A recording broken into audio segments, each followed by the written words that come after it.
حضرت ابو بکر شبلی رحمۃ اللہ علیہ صوفی بزرگ تھے، ایک نوجوان آ گیا، کہنے لگا حضور میں آپ کی بیٹی پہ عاشق ہو گیا ہوں، اور میں ڈائریکٹ اس کی طرف نہیں گیا، میں نے اس کو کوئی وسوسہ دے کے اپنے ساتھ اس کو ایڈجسٹ کرنے کی کوشش نہیں کی، میں اخلاقیات کے دائرے میں رہ کے رشتہ لینے آیا ہوں۔ فرمایا تجھے میری بیٹی کی کون سی چیز اچھی لگی؟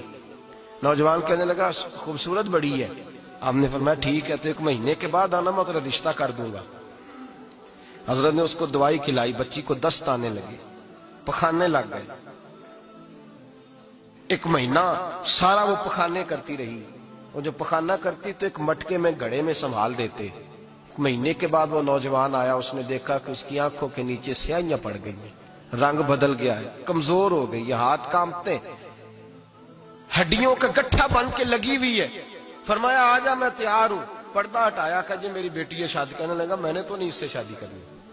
کہا تو کہتا تھا عشق ہو گیا ہے، پیار ہو گیا ہے۔ تو اس نے کہا صاحب میں تو اس کی خوبصورتی سے پیار کرتا تھا۔ تو آپ نے فرمایا اگر شادی کے بعد میری بیٹی بیمار ہو جاتی، اگر نکاح کے بعد اس کے حالات بگڑ جاتے تو کیا کرتا؟ آپ نے فرمایا ادھر آ میں تجھے بتاؤں تجھے پیار کس چیز کے ساتھ تھا۔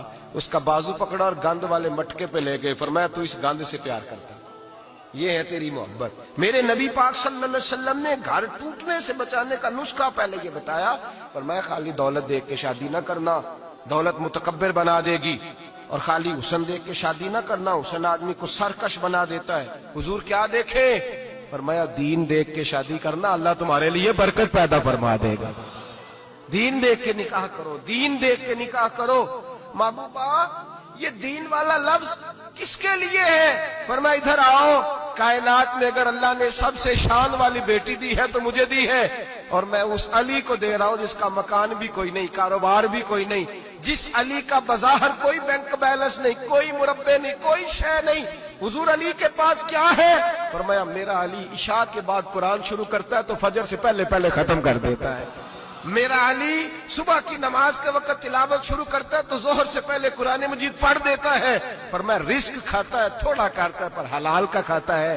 فرمایا پاکیزہ روٹی کھاتا ہے، اور جب میدان میں نکلتا ہے تو برادری کے لیے نہیں نکلتا، جب تلوار لے کے نکلتا ہے تو یہ مکے کے لیے نہیں لڑتا، یہ تلوار لے کے نکلتا ہے تو قومیت کے لیے نہیں لڑتا۔ محبوب کس لیے لڑتا ہے؟ فرمایا یا خدا کے لیے لڑتا ہے یا محمد مصطفیٰ کے لیے لڑتا ہے۔ اس کی تلواریں پاکیزہ، نظریات پاکیزہ۔ دیکھو میں بیٹی کا نکاح